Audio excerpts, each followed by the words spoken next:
Hello மக்களே! உங்க வீட்ல கேஸ் சிலிண்டர் தீர்ந்துச்சுன்னு புக் பண்ணலாம் பார்த்தா, இனிமே இத்தனை நாளைக்கு புக் பண்ண முடியாதுன்னு ஏதாவது எஸ்எம்எஸ் வருதா? இன்னொரு பக்கம் பார்த்தீங்கன்னா, நம்ம வீட்ல யூஸ் பண்ற கேஸ் சிலிண்டரோட வெயிட்ட குறைக்க போறாங்களாம். 14.2 கிலோ கேஸ் சிலிண்டர வந்து இனி 10 கிலோவா மாத்த போறதாவும் ஒரு நியூஸ் பார்த்தீங்கன்னா ஸ்ப்ரெட் ஆயிட்டிருக்கு. உண்மையிலே கேஸ் சிலிண்டருக்கு வந்து அவ்வளோ பெரிய தட்டுப்பாடு வந்தாச்சா? இதுக்கு பின்னாடி நடக்கிற ஈரான் போர் பிரச்சனை என்ன? கவர்மெண்ட் வந்து என்ன முடிவு எடுத்திருக்காங்க? எல்லாமே டீட்டெயிலா இந்த பதிவுல பார்க்கலாம். முதல்ல இந்த கேஸ் சிலிண்டர் தட்டுப்பாடு ஏன் வந்துச்சுன்னு நிறைய பேர் தெரியும். நம்ம இந்தியா சமையல் எரிவாயுக்கு கிட்டத்தட்ட 60% பார்த்தீங்கன்னா வெளிநாடுகளை தான் நம்பி இருக்கோம். ஆனால் இப்போ இந்த வளைகுடா நாடுகளில் குறிப்பாக ஈரானில் நடந்துட்டு இருக்க போர் பதட்டத்தினால ஒரு பெரிய சிக்கல் வந்திருக்கு.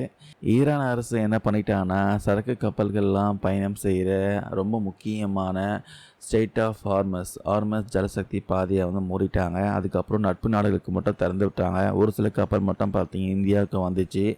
இதனாலே பார்த்தீங்கன்னா சிலிண்டர் தட்டுப்பாடு வந்து பயங்கரமாக இருக்குது. என்னதான் வந்து ஒரு சில கப்பல் இந்தியாவுக்கு வந்தால் கூட நம்ம இந்திய மக்கள் தொகை பார்த்தீங்கன்னா ரொம்பவே அதிகம். அதுக்கு தேவையை நிரப்பத்திற்கு கண்டிப்பாக கப்பல் நிறைய வர வேண்டியிருக்கு.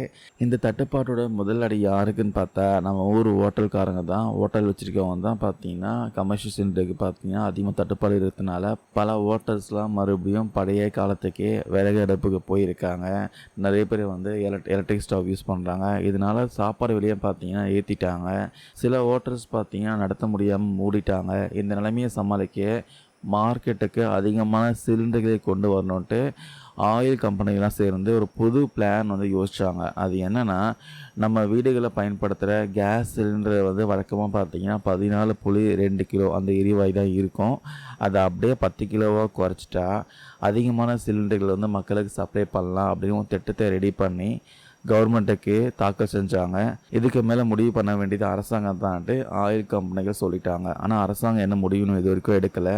மேபி பரிசீலனையில் இருக்கலாம், இல்லை ரிஜெக்ட் பண்ணுறதுக்கும் வாய்ப்பு இருக்குது. ஆனால் கவர்மெண்ட் சைடில் பார்த்தீங்கன்னா எல்லாமே நார்மலாக தான் போயிட்டுருக்கு. எந்த டிமெண்டும் இல்லை சொல்லிட்டு இருக்காங்க. ஆனால் ஃபீல்டில் பார்த்தீங்கன்னா கேஸ் ஏஜென்சிக்கும் மக்களுக்கு இடையே தான் பார்த்தீங்கன்னா நிறைய பிரச்சனை போயிட்டுருக்கு. கவர்மெண்ட் ஒன்று சொல்கிறாங்க, கேஸ் ஏஜென்சி ஒன்று சொல்கிறாங்க. பெரிய குழப்பமே போயிட்டுருக்கு.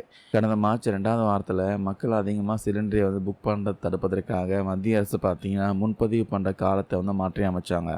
அதாவது நகரப்புறங்களில் 15 நாட்கள் இருந்து 25 நாட்களாகவும், கிராமப்புறங்களில் 45 நாட்களாகவும் புக்கிங் இடைவெளியை வந்து அதிகரித்தாங்க. ஆனால் இங்கே தான் பார்த்தீங்கன்னா ஒரே குழப்பம் வந்து நடக்குது.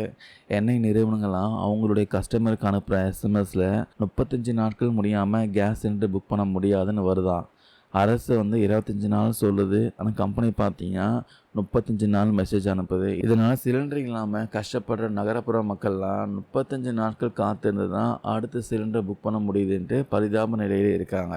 மொத்தத்தில் இந்த வளைகுடா நாட்டு போர் பார்த்தீங்கன்னா நம்ம வீட்டு சமையலறையை ரொம்பவே பாதிச்சிருக்கு.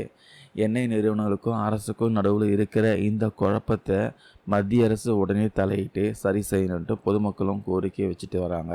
ஸோ மக்களே, நீங்கள் கடைசியாக கேஸ் சிலிண்டர் புக் பண்ணது வந்து உங்களுக்கு ஏதாவது சிக்கல் வந்துச்சா? உங்களுக்கு எத்தனை நாளைக்கு ஒரு முறை கேஸ் சிலிண்டர் புக் பண்ண முடியுது? மறக்காமல் கீழே உங்களுடைய கருத்துக்கள் கமெண்ட்ஸில் பதிவு பண்ணுங்கள். இந்த தகவல் யூஸ்ஃபுல்லாக இருக்கும் நம்புகிறேன். தேங்க்யூ நண்பா, நண்பீஸ்.